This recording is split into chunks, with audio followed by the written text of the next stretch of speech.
Bienvenue dans ce nouveau numéro de PAF où nous allons poser une question essentielle pour les entreprises, mais aussi pour les gens qui cherchent un emploi. Les entreprises ont-elles besoin des réseaux sociaux? Et si oui, comment peuvent-elles y accéder? Sur quels réseaux sociaux? Comment faire? Est-ce qu'il faut se former? Toute une série de questions auxquelles nous allons répondre grâce à Virginie Févé. Bonjour. Bonjour. Vous êtes la présidente et la fondatrice de Startac. C'est ça. Et Startac, c'est une entreprise de formation. Notamment aux réseaux sociaux, si je prononce bien. Spécialisé dans l'apprentissage numérique, oui. Absolument. Ça fait une quinzaine d'années que vous travaillez dans le numérique. Finalement, depuis la fin de mes études, oui. Voilà. Et vous êtes aussi conférencière. Et vous êtes la co-autrice d'un livre dont on avait déjà parlé ici, Stratégie et e-marketing, avec Maëlys Bulk. Exact. Qui est sorti en 4e édition fin 2022. Renouvelé constamment, et dans lequel on parle notamment, en effet, des réseaux sociaux, pas seulement. Exactement. Pour démarrer sa stratégie numérique. Absolument. Pierre-Olivier Giffard, bonjour. Bonjour Patrice. Vous êtes spécialiste de marketing, vous êtes enseignant à l'ESCE Business School. Et vous êtes vous avez dirigé, l'auteur de plusieurs ouvrages, mais on va en parler d'un en particulier que vous avez dirigé, qui s'appelle L'entrepreneuriat, dans lequel vous avez interrogé d'ailleurs un certain nombre de chefs d'entreprise, de jeunes chefs d'entreprise. Et de ce livre, vous avez tiré un article qui est paru sur le site, un excellent site qui s'appelle The Conversation, qui est un site où des universitaires souvent traitent des problèmes actuels, et vous avez publié un article sur justement LinkedIn et les entreprises. Absolument. Comment aujourd'hui LinkedIn est perçu par les entrepreneurs, voilà. Et comment peuvent-ils arriver à utiliser tous les atouts de ce réseau social pour développer leur business. Voilà. C'est quand même la finalité qu'ils recherchent. Alors on verra, peut-être avec Virginie, il y a LinkedIn, il y en a d'autres aussi. Et puis, Melvin Platel, bonjour. Bonjour. Vous êtes chargé de mission à la CPME 78. Donc c'est très intéressant. On va parler avec Olivier Giffard de la création d'entreprises. Vous dites qu'il y a 1 million d'entreprises qui se sont créées dans les dernières années. Dans ces entreprises, il y a beaucoup de petites ou de très petites entreprises. Et c'est évidemment votre secteur d'action. Et dans votre job à la CPME, vous avez vu que les réseaux sociaux sont absolument essentiels pour ces entreprises. Tout à fait. C'est vrai que depuis que j'ai pris mon job en tant que chargé de mission, je me rends compte que beaucoup d'entrepreneurs, et même nous-mêmes qui accompagnons les entreprises, sont sur les réseaux sociaux, en partie du coup LinkedIn aussi. D'accord. Pierre-Olivier Giffard, justement, oui, dans l'article de The Conversation, vous dites qu'il y a un peu plus d'1 million d'entreprises qui ont été créées. C'est le chiffre de l'INSEE. Et c'est le record en 2022. Et encore, c'est en 2022, il doit y en avoir encore plus. Il y a aussi... Il y a aussi des entreprises qui malheureusement ferment leurs portes. Voilà. Mais on arrive dans un secteur tellement concurrentiel qu'il faut savoir se faire connaître. Absolument. Alors, se faire connaître, c'est une bonne question, parce qu'on aurait tendance à se dire, il y a les réseaux sociaux, je fonce dans les réseaux sociaux, mais finalement, pour y faire quoi ? Quand on regarde le nombre aujourd'hui d'utilisateurs sur LinkedIn, alors j'ai regardé, avant de venir, j'ai révisé mes fiches, on parle de 26 millions d'abonnés sur LinkedIn en France, dont, alors on relativise, il y a 13 millions aujourd'hui d'utilisateurs dits actifs tous les mois, mais comment je vais arriver, en étant entrepreneur, en ayant certainement une bonne idée, un bon produit, à me différencier des autres. Et faire en sorte que... aller vers moi, quoi. Et oui, parce que... Regardez ce que j'écris. Faire un profil, ça on sait tous faire. C'est comme finalement faire un CV. Mais est-ce qu'un CV permet d'avoir un emploi ? Tout seul, non. LinkedIn, si je ne fais que mon profil, eh bien, je resterai avec un joli profil et peut-être une belle photo, mais je n'irai pas plus loin. Alors, et donc, c'est le premier thème de cette émission, c'est l'entreprise face aux réseaux sociaux.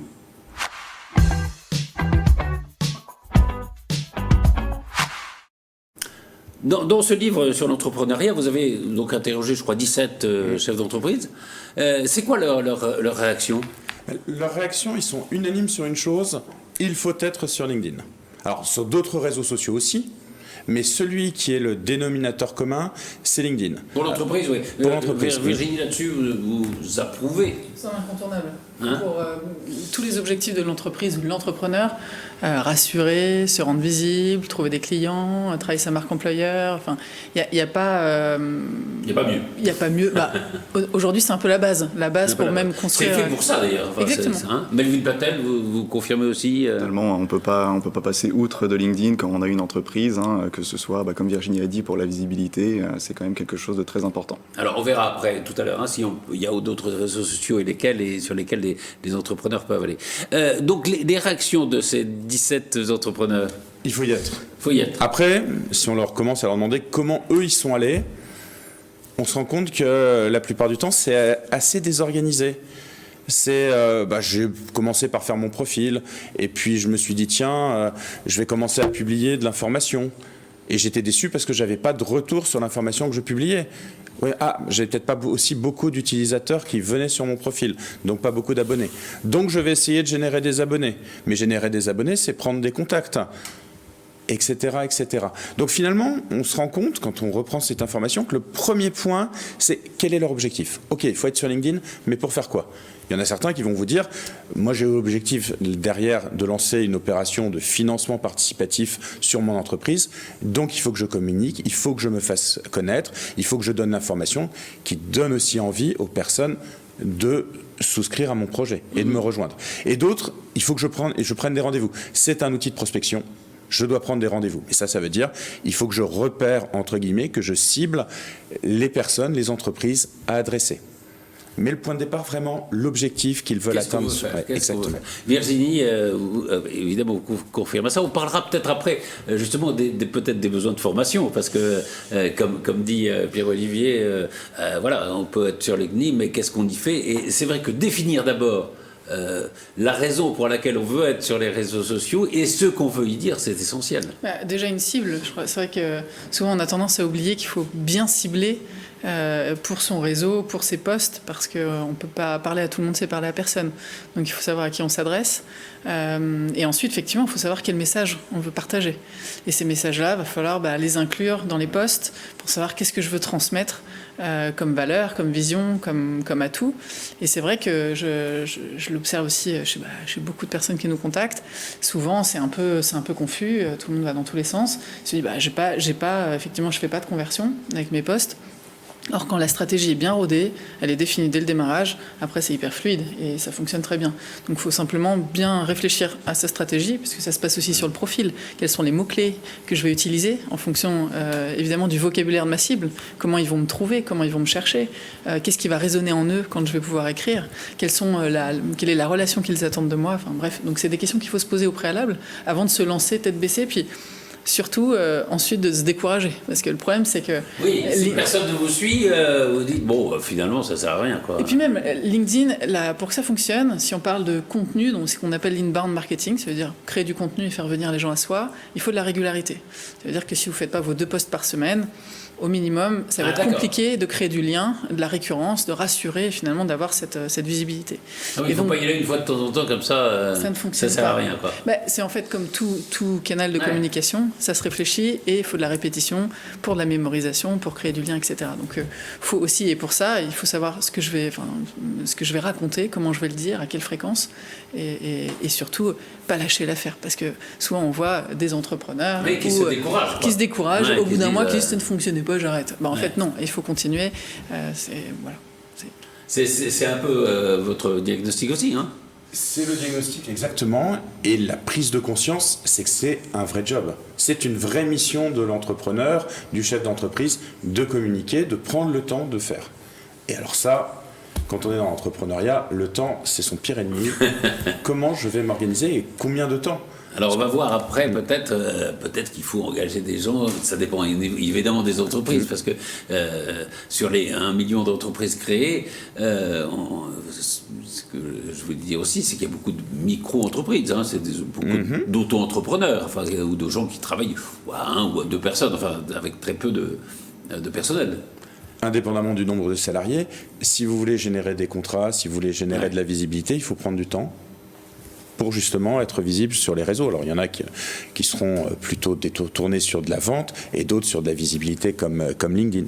Mais je pense que moins d'1 heure par jour, quand on est entrepreneur, c'est difficile pour avoir un minimum de visibilité. Je ne sais pas ce que vous en pensez. Ça dépend. Après, quand on commence à prendre le pli... Ça va plus vite une fois qu'on a... Certains utilisent maintenant ChatGPT aussi pour rédiger leur post. Donc, ah oui, c'est vrai. Ça fait partie aussi des mœurs. Mais c'est vrai que tout dépend de ce qu'on veut dire. Ce qui est sûr, c'est que déléguer au démarrage, si on parle de cette question de déléguer, c'est compliqué aussi parce qu'on démarre. Qu'est-ce qu'achète le client quand une entreprise démarre à des tailles très petites ?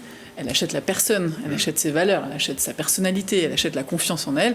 Et parler de ses propres valeurs, c'est difficile de le faire dire par quelqu'un d'autre, au démarrage en tout cas. Après, on arrive à le structurer, etc. Alors ça, on va parler tout à l'heure parce que c'est un de vos conseils, c'est-à-dire qu'il faut un peu se mettre à nu quand on est sur les réseaux sociaux. On va en parler. Je voulais, Melvin Patel, voilà, vous avez beaucoup de petites et de moyennes entreprises qui sont dans votre confédération.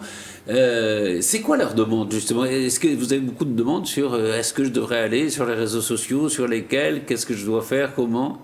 Alors c'est vrai que les réseaux sociaux c'est un peu un sujet à la mode qui s'arrêtera jamais, j'ai envie de dire, et c'est vrai qu'on a beaucoup de chefs d'entreprise qui réfléchissent à se dire sur quel réseau je vais aller, est-ce que je vais aller sur Facebook, Twitter, LinkedIn.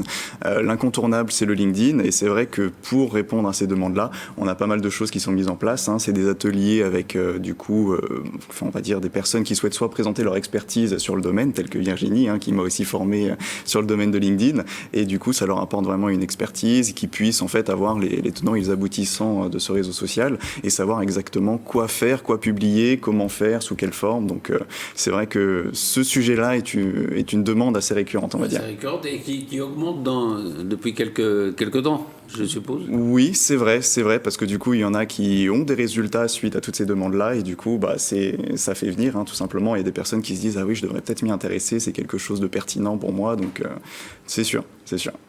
Alors, on va revenir justement à la communication sur LinkedIn, mais avant, je voudrais peut-être faire une parenthèse, parler des réseaux sociaux de façon générale, et c'est ce thème, il y a LinkedIn, il y a les autres, et Virginie, vous allez nous expliquer lesquels peuvent être finalement assez favorables aux entreprises. LinkedIn et les autres.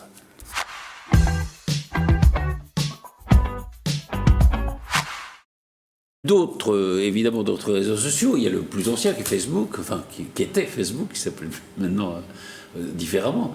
Il y a Twitter.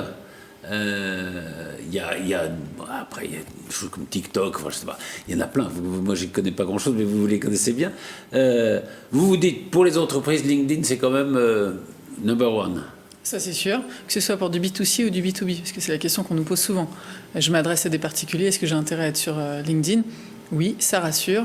Oui, derrière des professionnels, il y a quand même des humains, et donc il y a des particuliers qui consomment, et une très belle cible. Donc dans tous les cas, LinkedIn, c'est pour moi le premier pied important.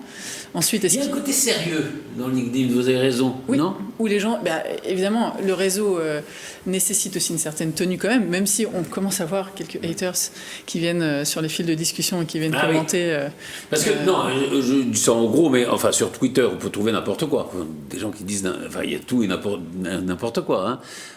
Sur LinkedIn, ça me semble un peu plus sérieux, mais voilà, c'est peut-être une appréciation comme ça de l'extérieur. Oui, et encore qu'on voit une évolution dans les posts aujourd'hui sur LinkedIn. Ouais. On partage quand même beaucoup sa vie privée. Ça commence à venir, parce que, donc on en parlera plus tard, mais oui. En se mettant à nu, absolument, on met à nu une partie de sa vie personnelle, et quelle est la limite de mettre à nu sa vie personnelle pour servir son entreprise ? C'est-à-dire, qu'est-ce qui sert son entreprise et qu'est-ce qui dessert ? Jusqu'où il faut aller, quoi. Il y a des influenceurs qui sont dans les top voice, et super, ils ont des portées, des visibilités incroyables, mais qui ne convertissent jamais, parce qu'en fait, à force de juste partager le quotidien ou leurs angoisses ou leur vie perso, ça convertit pas finalement. Donc ça attire l'attention, mais ça n'atteint pas l'objectif business. Donc il faut aussi, en tout cas, bien calibrer sa stratégie et savoir ce qu'on dit et ce qu'on ne dit pas. Et sur les réseaux sociaux, alors, si on met à part LinkedIn, donc numéro 1, après vous diriez quoi ? Tout dépend encore une fois de l'objectif. De ce qu'on veut dire et à qui on s'adresse. Évidemment, il y a des réseaux qui sont plus visuels que d'autres, comme Instagram, comme TikTok pour la vidéo, mais en termes de conversion, évidemment, on a des taux d'engagement sur LinkedIn qui dépassent les 2,80. Les taux d'engagement, c'est le nombre d'interactions sur un post par rapport à la visibilité. Donc c'est assez impressionnant. Là où Facebook, vous avez une plus forte audience, mais le taux d'interaction est le taux d'engagement est beaucoup plus faible. Donc après, c'est ce qu'on veut dire, et la durée de vie d'un post aussi. La durée de vie d'un post sur LinkedIn est bien plus forte que sur des réseaux comme Facebook qui sont plus éphémères. En tout cas, le post va vite s'éteindre et se noyer dans la masse des posts. Donc après, il n'y a pas de mauvais canaux. Il y a une stratégie en fonction d'une cible qu'on veut toucher, en fonction d'un objectif, en fonction des formats qu'on veut partager, photos, textes, vidéos, etc. Et puis après, il y a surtout le piège, c'est de pas de se dire je veux être un peu partout. Et puis être un peu partout, c'est pareil, c'est être un peu nulle part. Et donc il vaut mieux se centrer sur quelques réseaux et bien les exploiter en fonction et définir une stratégie. De toute manière, si on en parlait tout à l'heure, on définit une cible et on définit un plan d'action numérique et donc on inclut certains réseaux par rapport à cette cible et le message qu'on veut partager. En un mot, LinkedIn, ça a été créé par qui et pourquoi ? Alors c'est une bonne question. À l'époque, nous on avait Viadeo. C'était quand même le réseau. Mais ouais. Et c'est vrai qu'on était tous sur Viadeo avec une offre qui était pas chère d'ailleurs en premium. Et finalement, Viadeo s'est fait. 100% français. Ouais. Oui, qui était français. C'était un peu le Minitel finalement. Oui, c'est ça. On a été très fort précurseur en France pour inventer les choses avant les autres et un peu tôt. C'est vrai. Et après, il y a d'autres initiatives comme Be Real aussi. Là, Mais LinkedIn, j'ai l'impression que c'est, même à l'origine, c'est pour trouver des emplois. Enfin, c'est un rapport avec l'entreprise. C'est vrai que ça a été longtemps le réseau pour aller chercher un emploi. C'est vrai que nous, on l'exploite avec un atelier qu'on a créé qui s'appelle Qui veut être mon boss ? Et effectivement, on forme... Ah oui, racontez-nous ça, parce que ça, c'est très intéressant. Parce qu'on va reparler des chefs d'entreprise, mais il y a aussi des gens qui cherchent des emplois qui peuvent, grâce aux réseaux sociaux, en trouver. On a effectivement créé un atelier avec Pôle emploi, un partenariat avec Pôle emploi, qui vise à accompagner... Qui veut être mon boss ? Qui veut être mon boss.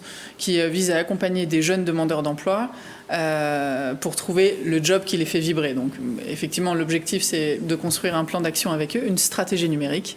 On définit la cible des employeurs qui les intéressent. Donc vous les formez ? Exactement, et on les forme à l'usage de LinkedIn et on les accompagne pour aller inviter, solliciter des patrons, rédiger des posts tous les jours, alterner les contenus vidéo, créa graphique ou posts écrits. Et ça fonctionne. Vous les formez, vous leur faites rencontrer en gros des entreprises qui cherchent des employés, c'est ça, hein ? L'idée, c'est de faire un listing effectivement des entreprises des qui boss, les intéressent, des boss et des bons interlocuteurs, et ensuite d'avoir toute une stratégie de contenu qui va permettre d'attirer l'attention de ces employeurs. Et c'est vrai que on a fait des retours de témoignages. Certains ont créé leur compte le lundi, le mercredi, leur post faisait 5000 vues et ils avaient 3 entretiens d'embauche. Donc c'est vrai qu'on se rend compte sur des gens qui ont cherché un emploi pendant 6 mois au préalable et qui n'avaient rien trouvé. Donc c'est vrai que le résultat est assez instantané, et cette proximité aussi qu'on a, puisqu'on arrive à communiquer avec des gens en messagerie directement, permet vraiment des résultats immédiats, quoi. C'est vraiment... Pierre-Olivier Giffard, là-dessus ? Alors, ça me fait penser, sur les étudiants, on essaye, ils sont sensibles à l'outil, à LinkedIn, et on a j'ai une approche un petit peu ludique des choses. LinkedIn a un avantage, ou un inconvénient selon si on le regarde, c'est le SSI, le Social Selling Index. En fait, c'est un score, c'est un score qui est calculé par l'algorithme de LinkedIn entre 0 et 100, et qui vous donne finalement votre niveau de performance sur le réseau social et vu par le réseau social. Mais en tout cas, c'est une photo qui est très intéressante pour un entrepreneur et un étudiant, puisqu'à un instant T, ça vous dit « Ok, tu es à 35 sur 100 ». Fort de ce constat, maintenant, qu'est-ce qu'on va faire comme plan d'action pour améliorer ce score ? Et améliorer ce score, ça veut dire finalement améliorer sa visibilité sur le réseau social et donc générer des opportunités commerciales. Et ce qui est intéressant, c'est que c'est un score qui est basé à la fois sur la qualité de l'information qui est mise sur son profil, qui est basé sur le réseau de contacts que l'on a, sur l'interaction. Vous parliez du fait d'avoir 2 posts par semaine. Ces 2 posts, il faut les faire vivre. Et puis surtout, sur la fidélité, parce que notre réseau, on va communiquer avec lui, on va interagir avec lui dans le temps.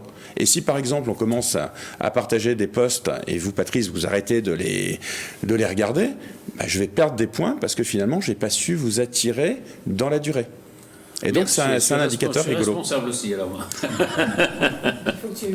faut que tu likes. Faut liker, et commenter c'est surtout. Hein. Je crois que c'est ce que vous disiez quand un post pour qu'il soit bien vu par un grand nombre de gens et pour qu'il ait justement un bon score, il faut le commenter. Il suffit pas de le liker, il faut aussi commenter, mettre son petit commentaire, ajouter son petit commentaire, c'est ça? En tout cas, effectivement, pour maintenir sa visibilité, il faut effectivement qu'il ait des commentaires. L'enjeu, c'est aussi de créer des conversations. On a tendance aussi à croire que c'est simplement une tribune, et donc qui est descendante, en créant des posts, en disant ravi de vous partager. Et en fait, il faut ouvrir le dialogue avec les gens pour que la discussion puisse se maintenir, et donc le post reste visible longtemps. Et ça, c'est l'enjeu.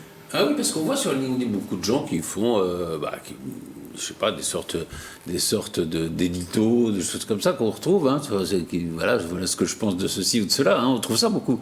Ça, ça peut ouvrir une discussion, évidemment. Mais l'idée au départ, c'est plutôt de communiquer avec les autres. C'est ça. Alors, oui, de temps en temps, on fait des articles de fond, et donc il n'y a pas toujours un dialogue qui s'enclenche, mais sur les posts, en tout cas, il faut effectivement faire maintenir cette interaction pour qu'il y ait de l'échange. De toute manière, le nerf de la guerre, LinkedIn cherche de la rétention. Donc, ce qu'il veut, c'est que les gens reviennent, les gens consomment, que LinkedIn s'ancre dans les habitudes des gens. Et aujourd'hui, c'est plutôt réussi. On a un automatisme. Les études montrent que parfois, on se connecte sur les réseaux sociaux avant de dire bonjour à sa femme ou à son mari le matin. Donc, oui, le matin, on voit bien que ça s'est ancré dans le quotidien de tout le monde. Et donc, ensuite, l'enjeu, c'est de les faire revenir, de les faire consommer, de les faire évidemment s'abonner au premium, etc. Donc, du coup, il faut effectivement qu'il y ait cette interaction, cette sollicitation permanente, de se connecter en permanence toute la journée. Et donc, le dialogue, c'est ce qu'il y a de mieux. Melvin Total, est-ce que dans les entreprises de la CPME, vous avez ce que disait Pierre-Olivier Giffard tout à l'heure, des gens qui ont commencé et puis qui se désespèrent un peu en disant ça marche pas, quoi. Alors c'est sûr, ça demande une certaine rigueur. Donc ça veut dire qu'au début, on s'attend à avoir tout de suite du succès. Quand on se met à LinkedIn, on va faire notre premier post, on va se dire ça y est, je vais avoir, on va dire, une centaine de personnes en plus qui va me suivre. J'ai posté mon premier post. Alors parfois ça arrive, félicitations. C'est pas tous les jours le cas. C'est vrai qu'on a des posts du coup qui vont fonctionner. On va toucher 1000, 2000, 3000 personnes, et des posts qui, sans vraiment comprendre pourquoi, l'algorithme n'aura pas spécialement mis en avant ce post, on va toucher parfois moins de personnes. Et c'est vrai que lorsque on accumule, on va dire 1, 2, 3 postes qui ne fonctionnent pas super, c'est vrai qu'il y a certaines entreprises qui commencent à perdre, on va dire, un peu espoir, entre guillemets, par rapport à LinkedIn, alors que pourtant c'est un travail de fond, c'est un travail de récurrence. Il faut travailler son profil. Une fois qu'on a travaillé le profil, on fait à peu près 2 publications par semaine, 2 à 3 publications par semaine, avec certaines astuces qu'on peut mettre en place pour justement booster le nombre de vues qu'on a sur nos posts et en même temps voir ce que ça peut donner par la suite. Donc oui, on a pas mal d'entreprises qui s'intéressent à LinkedIn, et certaines, après c'est le travail de rigueur, qui ont tendance à lâcher par la suite, mais c'est pas les plus nombreuses. Pierre-Olivier Giffard, ça fait un petit moment que vous enseignez. Est-ce que les étudiants que vous avez aujourd'hui sont quand même beaucoup plus familiarisés à ce genre de communication qu'il y a, je sais pas, même 4 ou 5 ans? Alors, plus familiarisés, j'aurais tendance à dire oui, avec un mais, pour leur faire plaisir. Parce qu'ils ont l'impression que c'est facile. Même Instagram, j'y vais, je l'utilise sur mon profil, etc. Si vous voulez savoir ce que je fais pendant les vacances. Mais alors maintenant, on parle d'outils professionnels. Et là, c'est différent. Et c'est différent, comme le disait Melvin, il y a un accompagnement. Derrière, il faut vraiment avoir les bons outils, le bon accompagnement. Et là, ils ne le mesurent pas encore. Donc c'est au travers des cours, c'est au travers, après, quand ils sont en entreprise, de la mise en application et des formations qui suivent, qu'ils vont se rendre compte du sérieux. Mais un point est certain, c'est qu'entre leur dire on fait un exercice de prospection téléphonique et on fait un exercice de prospection sur LinkedIn, j'en ai 9 sur 10 qui vont partir faire de la prospection sur LinkedIn. Et je pense que celui qui n'est pas parti, c'est qu'il n'a pas entendu la question. Ça les intéresse, ils sont passionnés, ça, c'est sûr. Alors, vous disiez, oui, voilà, avant de se lancer, il faut définir, savoir ce qu'on veut dire, pourquoi. Et justement, comment on fait pour... Alors, vous dites qu'il faut définir sa marque professionnelle, il faut déjà aussi dialoguer peut-être avec les gens qui peuvent être intéressés par votre démarche. Alors, comment on fait l'avant-entrée dans les réseaux sociaux? L'avant-entrée dans les réseaux sociaux, c'est la réponse à comment je me mets à nu. Oui. Il faut que je fasse un beau striptease pour donner envie, parce que si j'enlève mes vêtements, ça va être un peu rapide. Et donc, c'est ce que vous disiez, c'est finalement la création de son storytelling de l'histoire que je vais raconter à ma cible. J'ai lancé mon entreprise, finalement cette idée est née comment ? Quel lien avec moi et ce que je vais partager. Et finalement, on va tourner le profil de LinkedIn, c'est-à-dire l'information qu'on va partager, autour de ce travail préparatoire qui est la définition de son storytelling, de son histoire, etc. Et finalement, c'est un peu ce qui va aussi intéresser notre cible. Et comme la cible va commencer à être intéressée, il va y avoir un effet de buzz et de partage. Alors, c'est notre partie, c'est communiquer, mais comment ?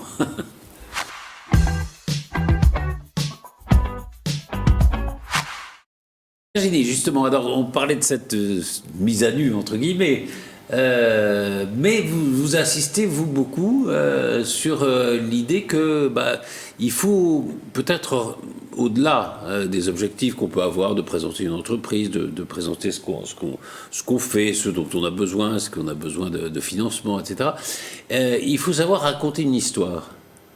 Hein, oui. C'est ça ? Alors, déjà, un chiffre, c'est 69% de nos échanges globaux dans la vie sont des histoires.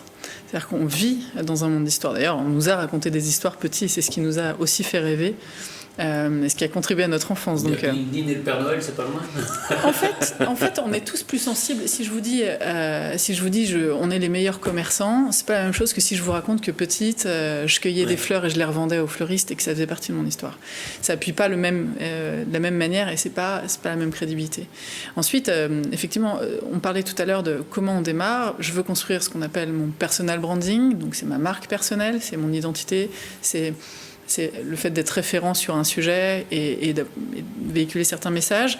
Et le storytelling, c'est l'art de bien raconter ses histoires et d'emmener les gens avec des épisodes. Vous l'avez dit, le striptease d'un coup, ça ne fonctionne pas. C'est de toute manière la communication, c'est une séduction. D'abord, tout le monde s'en fout. Voilà. Si je peux dire. Voilà. Et la communication, si personne ne connaît la personne qui se met toute nue, on s'en fiche un peu, quoi. C'est de la séduction et c'est petit à petit. Et il faut tenir les gens en haleine. C'est pour ça d'ailleurs que sur les posts, il y a des techniques, des titres qui disent tout. Si vous avez déjà dit dans le titre du film, déjà, vous annoncez la fin du film. Bon, évidemment, ça va moins donner envie d'aller regarder le film. Donc, il faut savoir créer un peu de suspense, il faut savoir séduire, il faut savoir trouver des bons mots qui touchent le registre des émotions, qui résonnent en notre cible, encore une fois. Et donc, évidemment, je prône l'usage de l'histoire, de se servir de nos faits, de certains faits, de vrais faits de notre passé, pour servir certains messages de l'entreprise et pour, en tout cas, les raconter d'une autre manière que simplement dire « je suis » en fait. Oui, une histoire, c'est ça, mettre une sorte, on parle de roman national pour la politique, mais là c'est un roman personnel un peu pour les réseaux sociaux, hein. Ça c'est important. C'est important, et un point aussi qui est important, ne pas mentir. Ah oui, pas raconter n'importe quoi. Ouais, parce que si vous n'avez pas vendu de fleurs étant petite et qu'on s'en aperçoit, vous perdez toute crédibilité, donc... Pardon ? De toute manière, justement, pour pouvoir aller chercher ce registre des émotions, il faut quand même travailler sur des vrais faits. Parce qu'en fait, pour qu'une histoire soit crédible, il faut aussi qu'il y ait certains détails, il faut certains éléments que seul vous avez, et parce que cette histoire est vraie. Et donc, c'est aussi, quand on raconte un livre, ce sont les petits détails qui font qu'on se projette dans la scène et que l'histoire paraît vraie. Sinon... Elle est peu crédible aussi. Mais sinon, toutes les histoires se ressemblent, au fond. Exactement. Il y a ce cas-là. Melvin, vous voulez... Oui, tout à fait. Ça veut dire que si on se met à la place du lecteur du post LinkedIn, on voit que... Enfin, nous, si on se met à sa place, on voit quand même qu'un post qui raconte une histoire, c'est quand même quelque chose de plus passionnant à lire plutôt qu'un texte de fond où c'est assez linéaire. Bonjour, je suis, je fais, voilà ce que je vous propose. Alors que si on le tourne sous une histoire comme, par exemple, il m'est arrivé un truc de fou aujourd'hui en première ligne, et puis ensuite, par la suite du post, on commence à raconter le fond du message. C'est vrai que c'est quelque chose qui aura tendance à quand même bien plus fonctionner sur LinkedIn. Et on va dire la pertinence et les résultats des posts le prouvent aussi. Ouais. Vous écrivez d'ailleurs dans l'article dans The Conversation, les entrepreneurs constatent que leurs abonnés sont principalement intéressés par leur authenticité et le suivi de leur projet entrepreneurial. C'est un peu ça. Hein. Exactement. Ce que je dis, il ne faut pas raconter des cracks, quoi. Et ça se voit. Et dans la durée, il faut aussi l'effet un peu surprise de, j'ai ce matin signé un nouveau contrat grâce à... Et puis on fait un lien avec un post précédent ou une anecdote. Et là, tiens, ça c'est sympa. Est-ce que... est-ce que c'est très individuel évidemment cette communication, mais est-ce qu'on peut y aller à plusieurs? Est-ce que je sais pas, des entreprises peuvent se regrouper pour poster des choses qui seraient plus fortes que si on est seul? C'est-à-dire je sais pas, des entreprises qui sont dans le même secteur. Est-ce que ça pourrait arriver? Ça arrive relativement peu, me semble-t-il, mais... De toute manière, dans les posts, c'est vrai que ce qui est important, c'est quand même d'interagir avec d'autres et d'inclure d'autres personnages dans l'histoire. Si on est tout le temps le héros, il y a aussi un moment donné où l'histoire va lasser. Ouais. Donc il y a un moment donné où... D'ailleurs, juste pour revenir sur cette notion de post, dans les top posts 2022, c'était tous les posts qui parlaient des erreurs. Donc quand on parle d'authenticité, on a envie de savoir que vous réussissez, mais on a envie de savoir aussi que parfois vous tombez et de savoir comment vous êtes relevé. Ouais. Donc c'est intéressant. Donc il y a cette notion d'humanisation, de très forte volonté d'authenticité. Effectivement, il faut inclure les autres et pas s'auto-centrer sur soi-même avec sa propre histoire et ses états d'âme, parce qu'au bout d'un moment, ça lasse votre cible. Il faut évidemment montrer que vous êtes dans un écosystème, dans un environnement et qu'il y a d'autres personnes. Et quand on n'arrive pas à parler de soi aussi, la meilleure manière, c'est aussi parler des autres. J'ai rencontré ce client, mais qu'est-ce qui m'a plu chez ce client et qu'est-ce que j'ai vécu avec lui et qu'est-ce qu'il m'a partagé? C'est aussi ça. On peut aussi raconter l'histoire de l'autre et de l'inclure dans cette histoire, en tout cas. Et en plus, on multiplie les réseaux et la visibilité quand on écrit. Donc, oui, Méline, un mot sur les gens les récepteurs, enfin des messages, parce que vous pouvez avoir des gens que vous connaissez bien et que vous aimez bien. Vous disiez, et on peut commenter les posts. C'est bien quand je sais pas, on est client d'une entreprise qu'on aime bien, on est sur LinkedIn, ils postent. C'est bien de relayer les posts qu'ils ont créés. Oui, c'est toujours bien, effectivement, c'est une bonne action. Et si j'ai un conseil, que je lisais d'ailleurs sur un post LinkedIn, conseil à dire, si vous avez un ami qui entreprend et qui lance son projet, relayez son post, likez, commentez, relayez. C'est le meilleur service que vous puissiez lui rendre pour se lancer. Et ça, on n'y pense pas. Beaucoup d'amis qui me disent, non, moi je ne fais que regarder et je ne like rien. Ouais, mais c'est vrai que n'oublie pas l'impact d'un like et d'un partage pour celui qui se lance et qui a besoin de ça. C'est vraiment le premier canal, le canal gratuit, le canal le plus puissant aujourd'hui. Et donc voilà, s'il y a un geste à faire, c'est évidemment relayer. Pierre-Olivier Giffard et Melvin Patel, justement, alors, peut-être un petit bémol. Vous disiez, il faut faire au moins 1 heure par jour, par exemple sur les réseaux sociaux.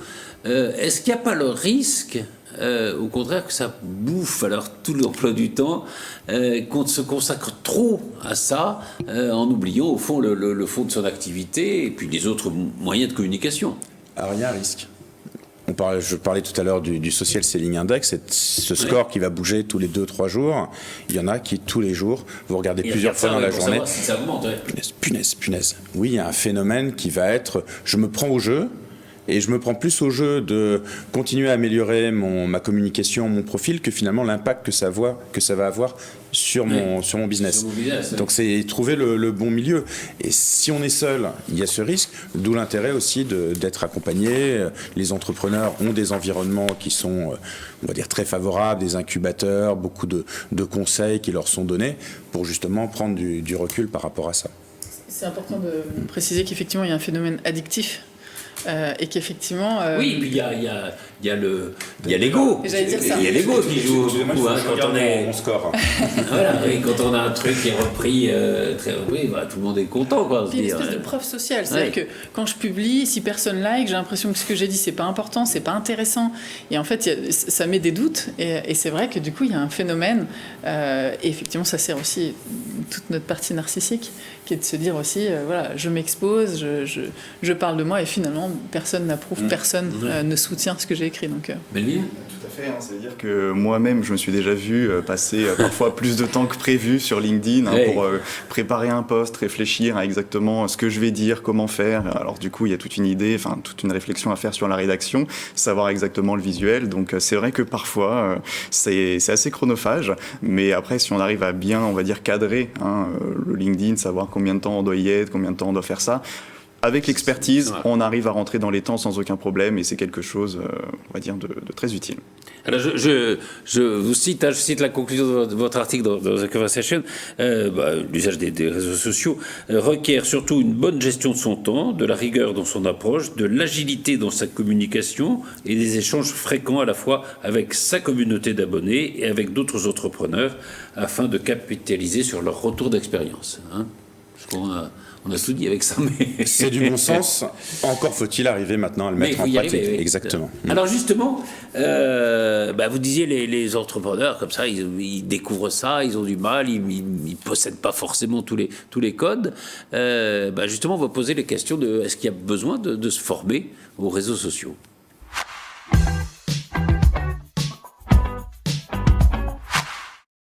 Alors Virginie, je me tourne vers vous puisque vous êtes, c'est votre job de former avec StarTAC.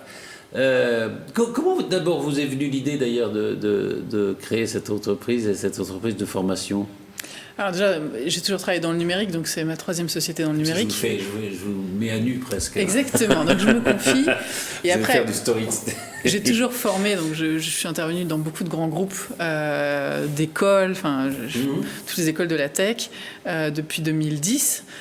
Et puis dans mon ADN, dans mon histoire, effectivement, je n'aimais pas beaucoup l'école, je n'étais pas très assidue parce que je me déconcentrais très facilement et donc ce que j'aimais c'était la pratique. J'adorais toutes les matières professionnelles pratiques et donc quand j'ai créé StarTAC, j'ai eu envie de monter un centre de formation où on fait, on se lance, on tombe parfois, mais on se relève et on est là pour accompagner les gens à finalement tester, travailler, s'améliorer en faisant. Et donc j'ai créé là 33 modules de formation co-créés avec des intervenants. On a plus d'une trentaine de formateurs qui sont sélectionnés parce que ce sont des gens qui pratiquent. Et qui pratiquent avec évidemment des belles performances. Personne chez nous doit dire le cordonnier est le plus mal chaussé. Il a des exemples concrets, il a essayé, il s'est parfois loupé. Dans le concret de ces formations. Hein. Exactement. Et qui se forme alors? Il y a les entreprises, il y a les salariés, il y a tout le monde, il y a beaucoup d'entreprises et tout secteur d'activité. On travaille dans des domaines, que ce soit dans l'industrie, dans le service, dans la com. On a tout, même dans l'outillage. Enfin, on a vraiment des secteurs d'activité très variés. On en a tous besoin aujourd'hui. Il n'y a pas une entreprise qui n'a pas besoin d'être présente sur les réseaux sociaux, qui n'a pas besoin d'établir une stratégie numérique, qui n'a pas besoin de travailler sa e-réputation, etc. Donc on forme tout le monde et également effectivement des entrepreneurs qui se lancent. Il faut savoir aussi qu'il y a des dispositifs de prise en charge de formation pour les entrepreneurs qui sont méconnus. Et c'est vrai que assez méconnus, mais qui sont très, très intéressantes pour les entreprises. Ils peuvent donc financer leur formation et évidemment, de toute manière, c'est des formations qu'on doit mettre à jour régulièrement puisque ça évolue très très vite. Melvin Patel, j'ai cru comprendre, vous êtes formé vous-même Tout à fait. Alors par le biais de différents ateliers qui ont été mis en place avec la CPME et du coup Virginie qui est intervenue, nous a donné plein de petits tips et astuces, savoir exactement comment LinkedIn fonctionne, ce qu'il faut faire, ce qu'il faut pas faire, en fait mettre les règles du jeu par rapport à ça. Et du coup oui, je peux dire que je suis formé dessus. Vous avez appris quoi J'ai appris, oui. J'utilise l'outil maintenant depuis un certain temps, presque 1 an, et c'est sûr qu'on apprend avec la formation et ensuite on apprend sur le tas. Et les retours que vous avez des entreprises, des gens qui se sont formés. Alors, on parlait tout à l'heure des gens qui à la recherche d'emploi. Alors pour eux, évidemment, ça a changé leur vie puisqu'ils ont trouvé un emploi alors qu'ils étaient parfois laissés de côté. Mais les entreprises aussi, ça change un peu leur façon de fonctionner. De façon unanime, tous disent avoir franchi une étape. D'ailleurs, tous renouvellent après avec d'autres et poursuivent les formations avec d'autres sujets. Mais moi, j'adore à la fin des formations LinkedIn parce qu'il y a toujours le côté, les yeux qui brillent en disant ok, mon post a fait 5-10 000 vues, j'ai eu un contact, mais quelqu'un que je connaissais, mais normalement, il est censé savoir ce que je fais. Il me contacte comme s'il était surpris de découvrir mon activité. Bah oui, en fait, on est dans la vie de tous les jours, on va dans des soirées, dans des événements personnels, on ne parle pas toujours de son job. LinkedIn, ça permet aussi d'avoir une tribune. Et moi, j'ai des gens qui, 25 ans après, là, me contactent en disant t'es au collège ensemble, je suis tous tes posts, je sais que t'es la référence dans le numérique et je te contacte parce que je bosse dans telle boîte et j'aimerais que pour nos équipes, on puisse former du monde. Donc finalement, c'est aussi créateur de liens et donc forcément, on sent très très vite les résultats qui sont immédiats puisque aujourd'hui, c'est des communications instantanées de proximité puisque le téléphone aussi à pousser ces usages-là, encore une fois, au réveil, en mangeant, à tous les on moments de la aller vie. très Quoi. vite, Donc, avec les exactement. smartphones, absolument. Pierre-Olivier Giffard, alors c'est pour votre job de conseiller la formation à vos étudiants ou aux entreprises que vous conseillez, mais pensez que c'est nécessaire cette formation? C'est indispensable. Déjà, les étudiants, on leur donne un maximum de cours, de conseils sur le numérique, sur le digital, sur le gros hacking, sur les réseaux sociaux, etc., pour qu'ils soient opérationnels. Mais ce que l'on voit, c'est qu'au bout de 2 ans, tout ce qu'on a pu leur dire, c'est déjà quasiment obsolète. Donc le fait que derrière... Ça va très vite. Oui, ça va extrêmement vite. Là, on parle de LinkedIn.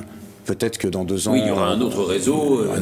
Donc c'est important qu'ils aient une formation initiale opérationnelle et surtout que régulièrement, ils soient amenés à être aidés, accompagnés dans leur carrière.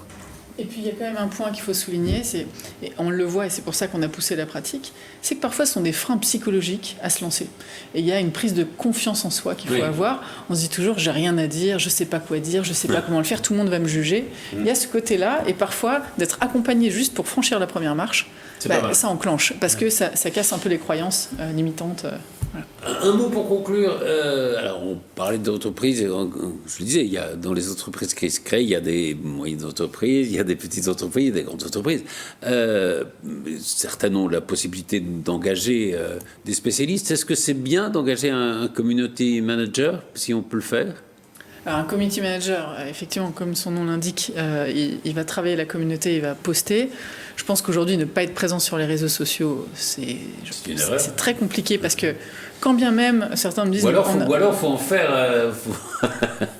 faut en faire une spécificité, il faut se vendre comme n'étant pas sur les réseaux sociaux, peut-être. Si vous choisissez de ne pas y être, quelqu'un d'autre parlera de vous à votre place. Alors, est-ce que vous préférez prendre la parole ou vous préférez que ce soit quelqu'un d'autre qui parle de vous? Ensuite, est-ce qu'il faut tout déléguer à un community manager? Attention, il y a des cibles, il y a des secteurs d'activité, et si on en parle sur des secteurs B2B, où il ne suffit pas simplement de poster des posts sur l'actualité de l'entreprise, il faut aller beaucoup plus loin, il faut faire juste attention au calibrage et au fond, parce qu'on ne peut pas faire que des posts un peu superficiels, il faut aller aussi dans du fond pour prouver sa crédibilité, son expertise, et donc il faut bien choisir, en tout cas le community manager, où il faut bien le former, à ce qu'il ait aussi une culture et une approche en rapport avec la cible, encore une fois. Celle de l'entreprise. Exactement. Si vous adressez à des grands décideurs, vous n'allez pas communiquer de la même manière que si vous vendez des affaires, vous faites du B2C et que ce sont des vêtements à la Redoute. Je veux dire, l'approche n'est pas la même. Donc, il faut bien calibrer ça. C'est une bonne conclusion parce que ça, on boucle la boucle, puisque c'est ce que vous disiez au début, faut savoir ce qu'on veut dire et pourquoi. Donc voilà.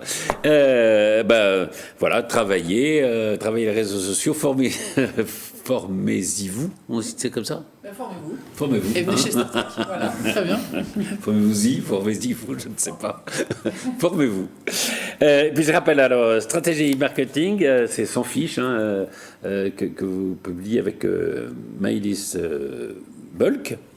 Et puis Pierre-Olivier Giffard, l'entrepreneuriat, c'est chez Emma Édition. C'est le même éditeur. C'est le même éditeur. Exactement, c'est un hasard, on ne se connaissait pas. Il est bon, cet éditeur. Merci à tous les trois, merci Melvin Platel. Et puis, faudra bien nous parler un jour de la CPME, parce que c'est... Tout à fait, volontiers. Il y a beaucoup de petites et moyennes entreprises sur ce territoire. Énormément sur le territoire, avec les Yvelines, avec le Covid et autres. Il y en a tellement qui se sont développés. Sujet d'actualité, les réseaux sociaux, du coup, il faut se mettre dessus pour développer la visibilité, donc pas de souci. Merci à tous, et puis à très vite pour un nouveau numéro de PAF.